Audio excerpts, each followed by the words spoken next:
Hai semuanya, saya Yosef Tonce, SEMM. Saya dosen tetap Yayasan Pendidikan Tinggi Nusa-Nipa, Universitas Nusa-Nipa, Fakultas Ekonomi dan Bisnis, Program Studi Kewirausahaan.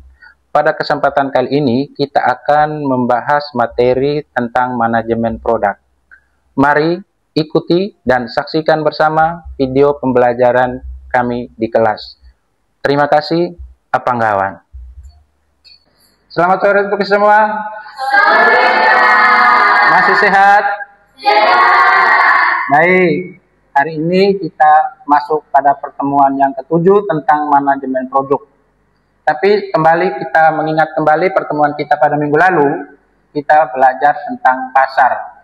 Ada yang tahu tentang pasar? Tahu. Pasar itu yang bagaimana?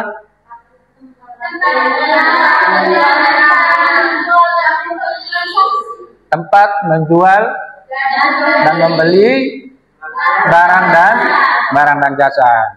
Ya, baik. Hari ini kita akan berbicara tentang manajemen produk. Apa itu produk?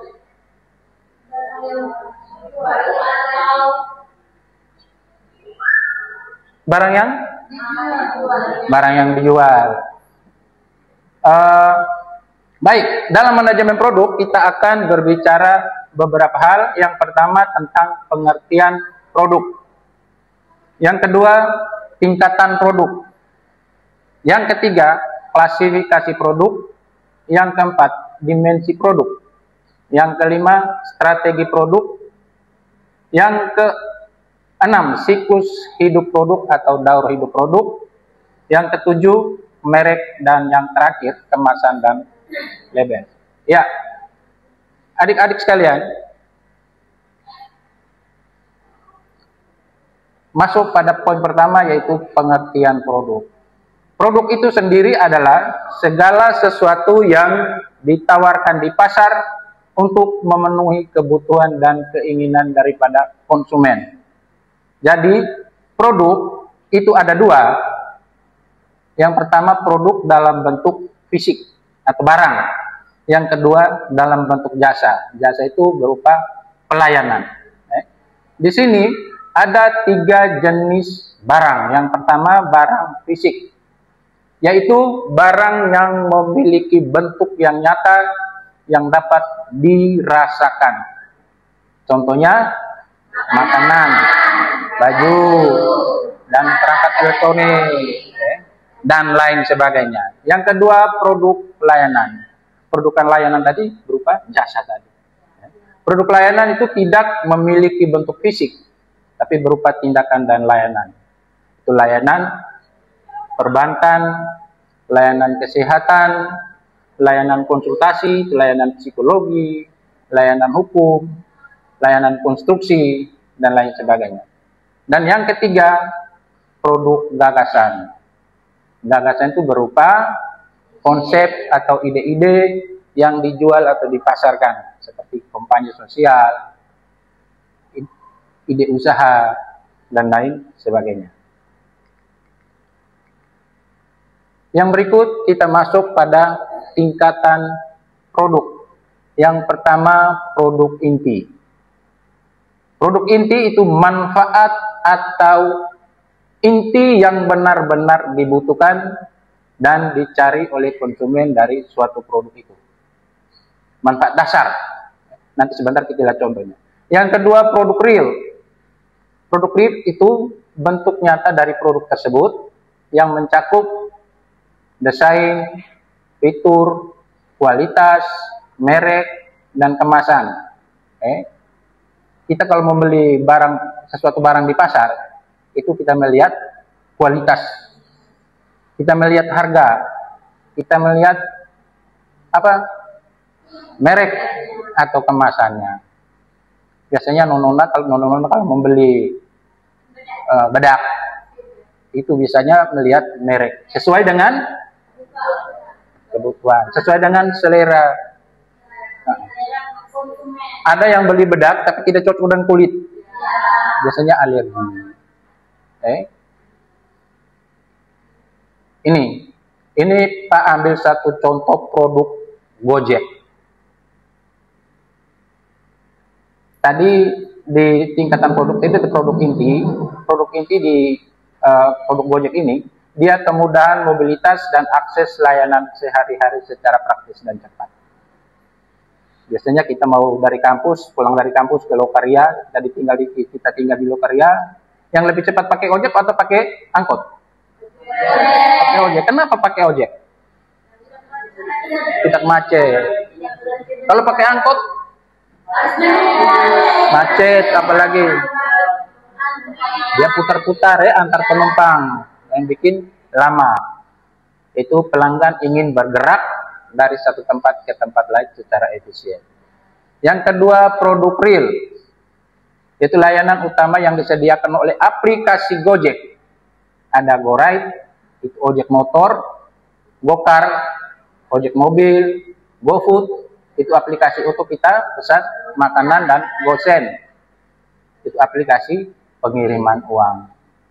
Siapa yang pernah ke luar daerah Flores? Pernah pakai GoCar? Belum. Gojek pernah. Itu pernahnya di mana? Di Makassar, di Kupang. Maxim itu. Yang berikut produk tambahan, fasilitas tambahan yang meningkatkan pengalaman penggunaan atau pengalaman pengguna. Itu promo, ongkirnya murah, asuransi perjalanan, asuransi kecelakaan. Dari sini ada pertanyaan? Ada pertanyaan dari kelompok sini? Dari barisan ini? Ayo tanya. Ya, silakan Mona. Baik, terima kasih atas waktu yang diberikan. Saya mau bertanya tentang konsep produk inti atau core produk dalam teori produk dan berikan contoh nyata dalam kehidupan sehari-hari. Terima kasih. Sebelum Bapak menjawab, mungkin ada adik-adik yang bisa menjawab pertanyaan dari Nona tadi. Ya, silakan. Baik, di sini saya akan membantu menjawab dari konsep produk inti atau core produk dalam teori produk dan berikan contoh nyata dalam kehidupan sehari-hari.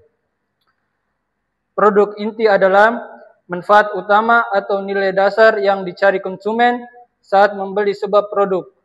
Produk inti bukanlah barang fisik itu sendiri, melainkan alasan mendasar mengapa konsumen membeli produk tersebut untuk memenuhi kebutuhan dan memecahkan masalah mereka.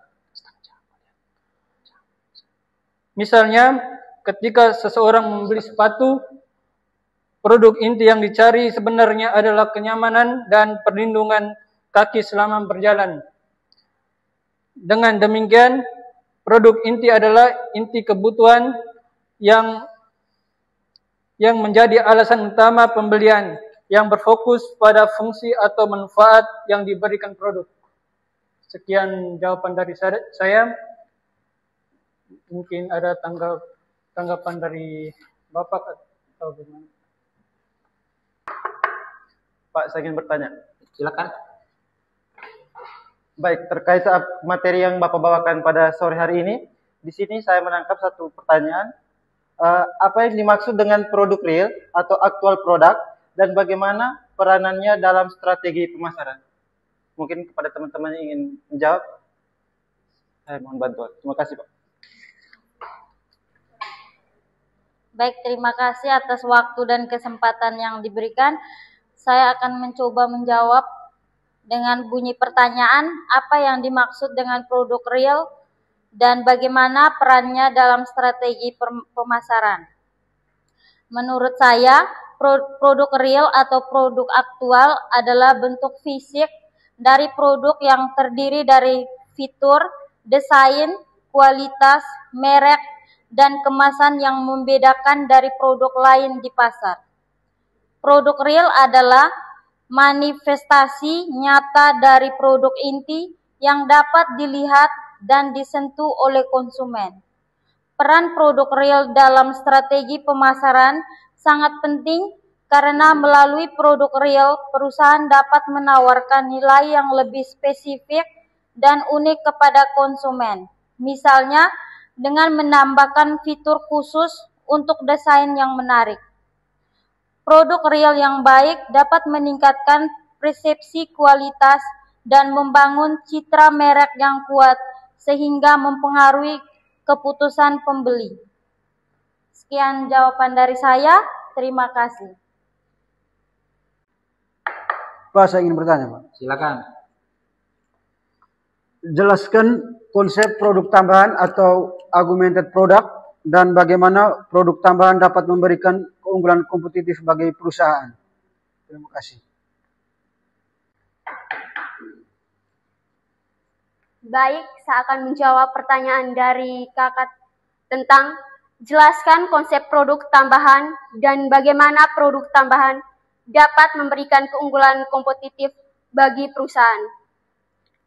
Produk tambahan adalah elemen atau layanan tambahan yang menyertai produk real untuk memberikan nilai lebih kepada konsumen.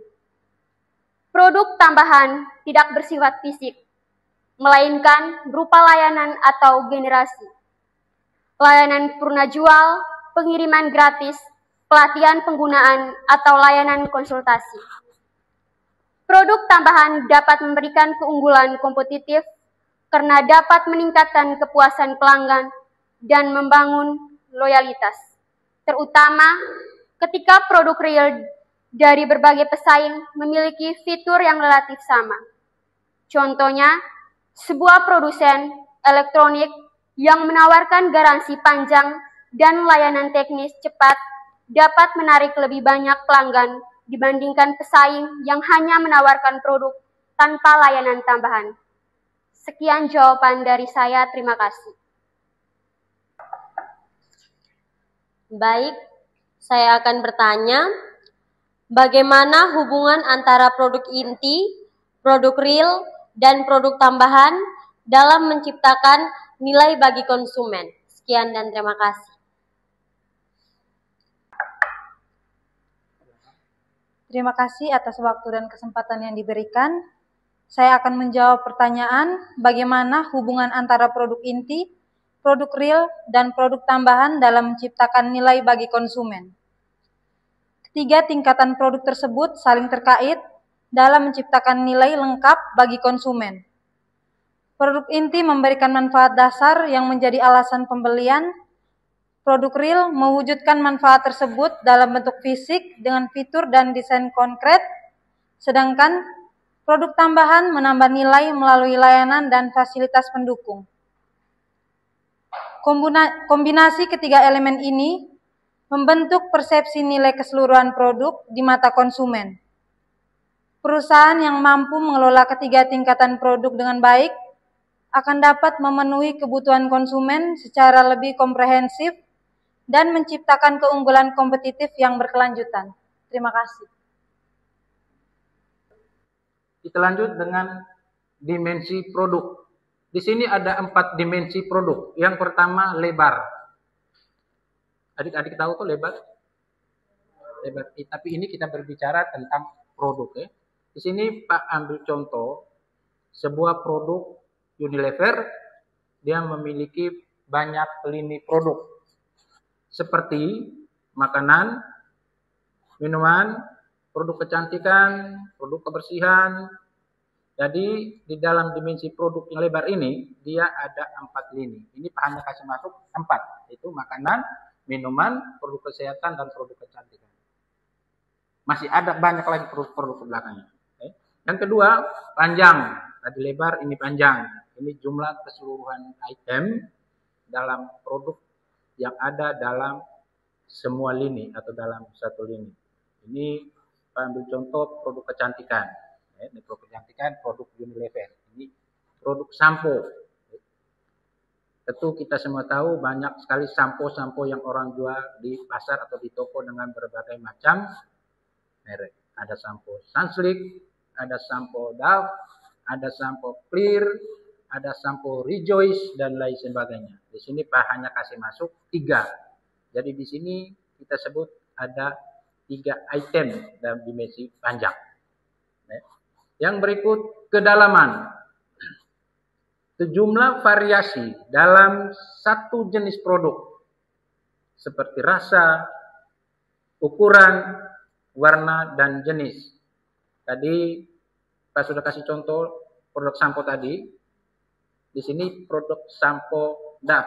Dia mempunyai ada DAF anti rontok, DAF volume, DAF perawatan rambut kering dengan berbagai macam kemasan. Ada kemasan 100 ml, 200 ml, 400 ml, dan lain sebagainya. Berarti kedalamannya cukup dalam, karena banyak pilihan dalam satu produk. Yang keempat, konsistensi, yaitu seberapa dekat hubungan antara lini produk dari segi fungsi, proses produksi, atau saluran distribusi. Di sini, jika semua produk Pure Endeavor, sabun, sampo, pasta gigi, contoh, ditujukan untuk perawatan diri. Jadi sampo, pasta gigi, itu kan produk kecantikan, kan? Ya. Masuk ke strategi produk. Apa itu strategi produk? Yaitu rencana atau pendekatan yang dilakukan oleh perusahaan agar produknya menarik, berbeda, dan relevan dari mata konsumen. Ada 5 strategi produk. Yang pertama, pengembangan produk baru. Di sini perusahaan membuat produk benar-benar baru. Produk yang sama sekali masih baru, baik dari segi fungsi, dari segi teknologi, maupun pasar yang dituju. Tujuannya untuk apa? Untuk menjawab kebutuhan baru pelanggan, mengikuti tren, dan menyaingi pesaing. Yang kedua, modifikasi produk. Melakukan perubahan atau penyempurnaan pada produk lama agar tetap menarik dan relevan. Biasanya anak-anak muda, anak muda zaman sekarang kalau mereka membeli sepeda motor bekas, mereka biasa mendesain kembali, membuat inovasi, membuat gaya-gaya baru, tren-tren baru sesuai dengan perkembangan. Yang berikut, diferensiasi produk, yaitu membuat produk berbeda dari pesaing. Meskipun jenisnya sama, agar konsumen punya alasan memilih. Fokusnya pada kualitas dan desain yang menarik atau desain yang unik. Yang berikut, branding dan positioning, yaitu membangun identitas merek dan menentukan posisi produk di benak konsumen. Branding, nama, logo, citra. Sedangkan positioningnya, bagaimana produk itu ingin dilihat mewah atau murah dan ramah lingkungan. Contohnya ini, Nike. Nike ini apa? Merek apa? Sepatu. Ini brand ini dikaitkan dengan segi dari dunia olahraga. Biasanya atlet-atlet biasa pakai. Karena dia nyaman, ringan, kuat. Ada sampo DAF. Ini Pak kasih contoh sampo DAF. Ini dikenal kelembutan dan kecantikan. Lembut tidak DAF? Lembut sekali ya. Yang kelima, desain dan kualitas daripada produk itu sendiri. Yaitu menentukan tampilan luar atau desainnya dan kemampuan produk. Kemampuan itu dilihat dari kualitas untuk memenuhi atau melebihi harapan konsumen. Desainnya menarik, kalau produk itu desainnya menarik, praktis, kualitasnya tahan lama, berfungsi baik, bernilai. Kita kalau pergi membeli sesuatu di toko, di pasar, paling tidak kita melihat bahwa barang itu berkualitas baik. Lebih-lebih pakaian. Misalnya kita mau membeli kemeja atau celana di toko, biasanya pertama-tama kita lihat dulu, berat atau tidak, warnanya bagus atau tidak, luntur atau tidak. Jangan kita beli celana sampai di rumah, baru 1 kali pakai sudah robek dan luntur. Itu kan tidak bagus. Ya. Sampai di sini ada pertanyaan adik-adik? Ada? Silakan yang mau bertanya, silakan. Baik, kalau tidak ada pertanyaan, Pak lanjutkan ya. Kita lanjutkan materinya. Baik. Kita masuk pada siklus hidup produk atau daur hidup produk. Di sini ada 4. Yang pertama, siklus pertama itu perkenalan. Yang kedua, pertumbuhan. Yang ketiga, kedewasaan, dan yang keempat, penurunan. Kita lihat satu persatu. Yang pertama, tahap perkenalan.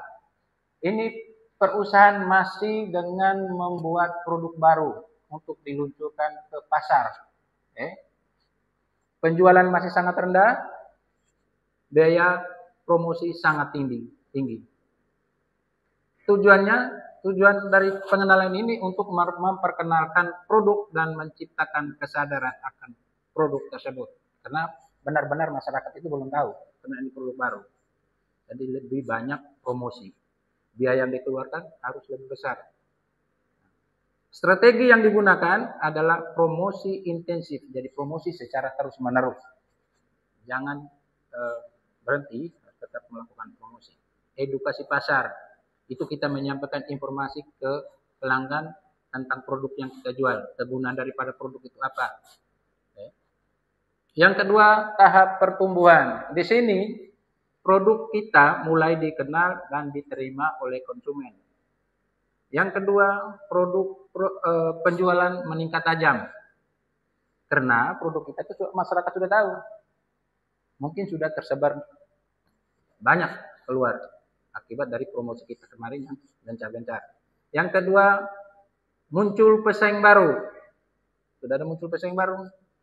Nah, jadi perusahaan itu mulai was-was karena semua muncul pesaing baru. Strategi yang digunakan yaitu memperluas pasar.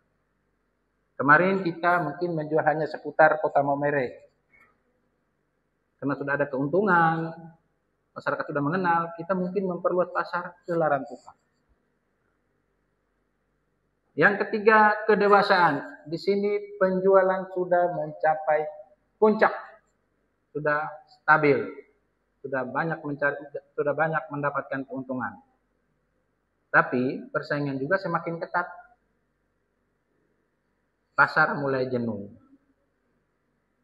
Perusahaan fokus mempertahankan pasar. Strategi yang harus digunakan karena sudah semakin banyak pesaing, di sini diferensiasi produk. Penjualan dengan diskon besar-besaran, program loyalitas, dan inovasi kecil terhadap produk-produk yang sudah mulai tidak disukai pasar. Yang keempat, tahap penurunan, yaitu penjualan menurun, produk mulai ditinggalkan pasar. Orang sudah mulai jenuh, orang sudah tidak suka karena sudah ketinggalan zaman. Yang kedua bisa karena teknologi baru dan tren berubah. Strategi yang digunakan, produk yang sudah tidak dipakai oleh masyarakat itu bisa saja diberhentikan. Baik adik-adik, kita masuk ke kemasan dan label. Ini nanti Bapak kasih adik-adik diskusi sebentar, kita saling sharing. Bisa? Bisa. Bapak bagi dalam 2 kelompok. Silakan kalian berdiskusi.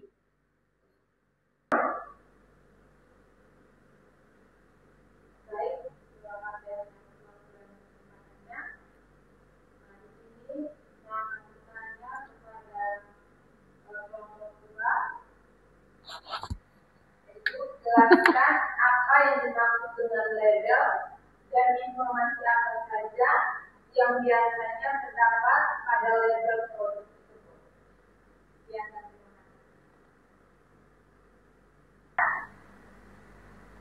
Baik, saya akan menjawab pertanyaan dari kelompok 1 ke Jelaskan apa yang dimaksud dengan label dan informasi apa saja yang biasanya terdapat pada label produk. Label adalah bagian dari tulisan yang berisi informasi tertulis atau grafis tentang produk yang berfungsi untuk memberikan keterangan penting kepada konsumen. Informasi yang biasanya terdapat pada label meliputi nama produk, merek, bahan atau komposisi, tanggal produk, dan kedaluarsa, cara penggunaan informasi tertulis untuk produk makanan dan minuman, petunjuk penyimpanan serta peringatan atau identik khusus. Label juga dapat berfungsi sebagai alat promosi dengan desain yang menarik. Sekian, terima kasih. Baik, terima kasih atas waktu dan kesempatan yang diberikan kepada kelompok kami. Di sini kami mau bertanya kepada kelompok 1. Bagaimana hubungan antara merek, kemasan dan label dalam menciptakan nilai tambah bagi produk? Sekian dari kelompok.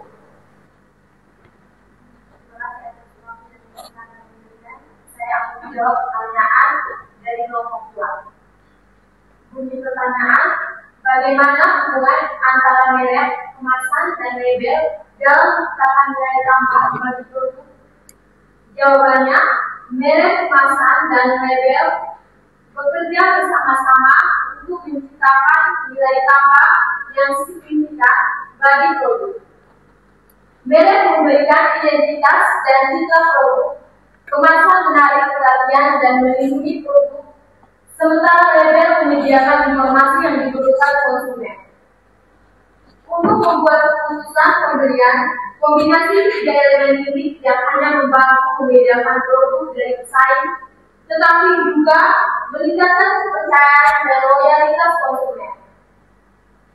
Dengan desain dan informasi yang tepat, ketiga elemen tersebut dapat meningkatkan pengalaman konsumen dan persepsi kualitas produk di pasar. Baik, sekian dan terima kasih.